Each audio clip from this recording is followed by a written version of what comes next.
കേട്ടോ.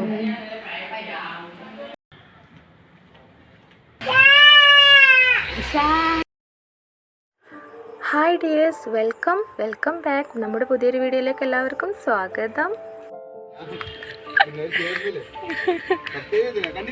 ഓ ഓ, എന്തൊക്കെ മീനുള്ളത് ഇന്നത്തെ മീൻ എന്തൊക്കെയുള്ളത്?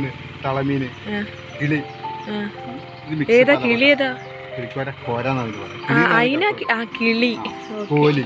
അയല, മത്തി, അങ്ങനത്തെ മീനുകളൊക്കെ ഉണ്ട്. എനിക്ക് ഇന്നലെ നിങ്ങള് വലിയ മാന്തളില്ലേ അത് തന്നേക്ക്. ഒന്നേ ഉള്ളൂ ആണ്. കോലി നല്ല അടിപൊളി മീനാണല്ലോ. ഞാൻ കട്ട് ചെയ്തു. കോലി ഓരോ ഐറ്റംസ് നല്ല മീനാണ്. അങ്ങനെ ഇതാ ഇന്നത്തേക്കുള്ള മീനൊക്കെ വാങ്ങിയിട്ട് ഞാനിതാ വീട്ടിലെത്തിയിട്ടോ. വീട്ടിൽ പോയതിന് ശേഷം ബ്രേക്ക്ഫാസ്റ്റ് ഉണ്ടാക്കണം. ഇന്ന് നേരം വൈകിയിട്ടുണ്ട്. അപ്പം ഓട്ടട ഉണ്ടാക്കാമെന്ന് കേട്ടോ വിചാരിച്ചത്. തലേന്ന് പച്ചരി വെള്ളത്തിലിടാൻ മറന്നു പോയി. പക്ഷേ ടെൻഷൻ വേണ്ട, കാരണം നമുക്ക് അരിപ്പൊടിയിൽ ഉണ്ടാക്കാമല്ലോ, പത്തിരിപ്പൊടിയിൽ. അങ്ങനെ ഞാൻ പത്തിരിപ്പൊടിയും കുറച്ച് തേങ്ങയും കുറച്ച് ചോറും ഇട്ടിട്ട് കുറച്ച് വെള്ളം ഒഴിച്ചിട്ട് നന്നായിട്ട് ബ്ലെൻഡ് ചെയ്തു. എന്നിട്ട് ആ മാവിലേക്ക് വെള്ളം പാകാക്കിയിട്ട് അതിനുശേഷം ഇത്തിരി ഉപ്പും കുറച്ച് വെളിച്ചെണ്ണയൊക്കെ ഒഴിച്ച് കൊടുത്തിട്ട് മാവ് റെഡിയാക്കിയിട്ടോ.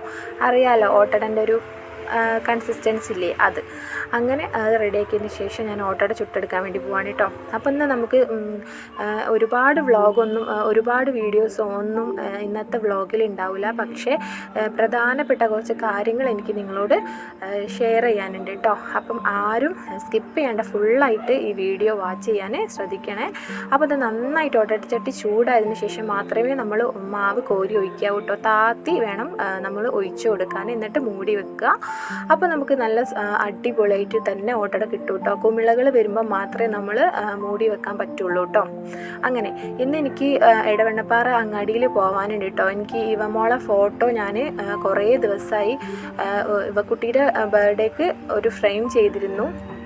അപ്പോൾ ആ ഫ്രെയിമിൽ ചെറിയൊരു സ്ക്രാച്ച് വന്നിരുന്നു കേട്ടോ, വീണ് പൊട്ടിപ്പോയി. നമ്മൾ ബർത്ത്ഡേക്ക് തന്നെ ഒക്കെ അറേഞ്ച് ചെയ്ത സമയത്ത് പൊട്ടിപ്പോയി. അപ്പം അത് ഞാൻ നന്നാക്കാൻ വേണ്ടിയിട്ട് കൊടുത്തിരുന്നു. അപ്പം അവരത് നന്നാക്കി വെച്ചിട്ടുണ്ടായിരുന്നു. അങ്ങനെ ഞാനത് വാങ്ങാൻ വേണ്ടിയിട്ട് പോകാൻ നിൽക്കുമ്പോഴാണ് മൂത്തച്ഛന് അതിലൂടെ അങ്ങനെ പാസ് ചെയ്യുന്നുണ്ട് കേട്ടോ. അപ്പം ഞാൻ മൂത്തച്ഛൻ്റെ കൂടെ പാറയിലെത്തി. അങ്ങനെ ഇതാ ഞാൻ ഇവിടെയാണ് കേട്ടോ കൊടുത്തത്. ഫോട്ടോ ലാൻഡാണ് കേട്ടോ ഈ സ്റ്റുഡിയോൻ്റെ പേര്. അപ്പം ഞാൻ അധികം ഇവിടുന്ന് തന്നെയാണ് കേട്ടോ ഫ്രെയിം ചെയ്യിക്കാറുള്ളത്. നല്ലൊരു ഇതാണ് കേട്ടോ ഈ സ്റ്റുഡിയോ. ഇവിടുത്തെ നമ്മളോടൊക്കെ നല്ല രീതിയിലാണ് പെരുമാറ്റം ഒക്കെ. എനിക്ക് ഇഷ്ടമാണ് കേട്ടോ. അതുകൊണ്ട് ഞാൻ ഇവിടെ തന്നെയാണ് കൊടുക്കാറ് കേട്ടോ. നല്ല നല്ല അടിപൊളി ഫോട്ടോസും കേട്ടോ ഉണ്ടാവുക. എൻ്റെ ഫോട്ടോ ഏതായാലും നന്നായിട്ടുണ്ട് കേട്ടോ. അങ്ങനെ അതിന് ശേഷം ഞാൻ നേരെ പോയത് നമ്മളെ ആയുർവേദ ഡിസ്പെൻസറിയിലാണ് കേട്ടോ, നമ്മുടെ അങ്ങാടിയിൽ തന്നെയുള്ള. അപ്പം അവിടെ പോയിട്ട് ഞാൻ എൻ്റെ മോന് ചെറിയൊരു അസുഖം വന്നിട്ടുണ്ട്. മോന് കുറച്ച് ദിവസമായിട്ട് ചിക്കൻ ബോക്സ് ആയിരുന്നു. അപ്പം അതിനെക്കുറിച്ചൊരു വീഡിയോ തന്നെ ഞാൻ ചെയ്യാമെന്ന് വിചാരിച്ചിട്ടാണ് കേട്ടോ. പിന്നെ അതിനെക്കുറിച്ച് കൂടുതലായിട്ടൊന്നും ഇതിൽ പറയാത്തത്. അപ്പം പിന്നെ ഞങ്ങളിതാ വൈകുന്നേരം ആയതിന് ശേഷം ഞങ്ങൾ പിന്നെ അയൽക്കൂട്ടുണ്ടായിരുന്നു കേട്ടോ. ഞങ്ങളുടെ വീടിൻ്റെ അടുത്തല്ല, കുറച്ച് ദൂരെ ഉള്ളൊരു താത്തൻ്റെ വീട്ടിലാണ്. അപ്പോൾ ഞങ്ങൾ അവിടേക്ക് നടന്ന് പോവാണ് കേട്ടോ. ഞാനുണ്ട്, അമ്മായിമ്മണ്ട്, മൂത്തച്ഛൻ്റെ അയൽവാസികളൊക്കെ ഉണ്ട് കേട്ടോ. പിന്നെ അവിടെ പോയതിന് ശേഷം നമ്മളെ കണക്കും ഇതൊക്കെ കൊടുത്തതിന് ശേഷം നമ്മളവിടെ ചായ ഉണ്ടാക്കിയിരുന്നു കേട്ടോ അപ്പം ചായയും ബിസ്ക്കറ്റും പലഹാരമൊക്കെ കഴിച്ചു. അപ്പം അതിൻ്റെ ഇടയത്തെ കാര്യങ്ങളൊന്നും ഞാൻ വീട്ടിൽ വന്നതിന് ശേഷം ഫുഡ് ഉണ്ടാക്കിയ കാര്യങ്ങളൊന്നും ഞാൻ വീഡിയോയിൽ ഉൾപ്പെടുത്തിയിട്ടില്ല കേട്ടോ. പിന്നൊക്കെ തിരക്ക് പിടിച്ചിട്ടുള്ളൊരു ഇതായിരുന്നു.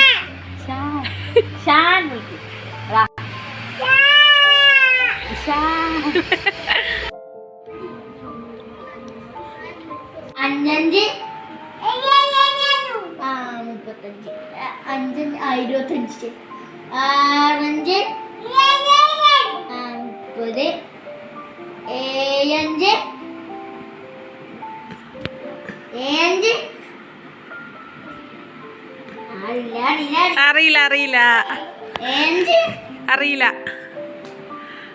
ഇനി 8-5 ചോദിക്കി. അയ്യേ, ഇവക്കുട്ടിക്ക് അറിയില്ല.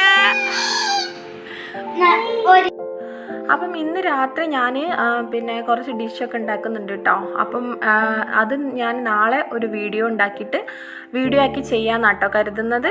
അപ്പം അത് ഇതിൽ ഇൻക്ലൂഡ് ചെയ്യുന്നില്ല. അതേപോലെ ചിക്കൻ ബോക്സിൻ്റെ ഒരു വീഡിയോ കൂടെ ഞാൻ ചെയ്യാമെന്ന് വിചാരിക്കുന്നുണ്ട്. അപ്പം ഇൻഷാ അല്ലാ ചെയ്യാം കേട്ടോ. അപ്പം എൻ്റെ വീഡിയോ നിങ്ങൾക്ക് ഇഷ്ടപ്പെട്ടിട്ടുണ്ടെങ്കിൽ പ്ലീസ് ഒന്ന് ലൈക്ക് ചെയ്യുക, പിന്നെ കമൻറ്റ് ചെയ്യുക. സബ്സ്ക്രൈബ് ചെയ്യാത്ത കൂട്ടുകാരുണ്ടെങ്കിൽ കാണുന്നുണ്ടെങ്കിൽ സബ്സ്ക്രൈബ് ചെയ്യുക, സപ്പോർട്ട് ചെയ്യുക കേട്ടോ. നിങ്ങളുടെ ഓരോരുത്തരുടെ സപ്പോർട്ട് ഞങ്ങളെപ്പോലുള്ള ന്യൂ യൂട്യൂബേഴ്സിന് വളരെ വിലപ്പെട്ടതാണ്. Thank you for watching. By.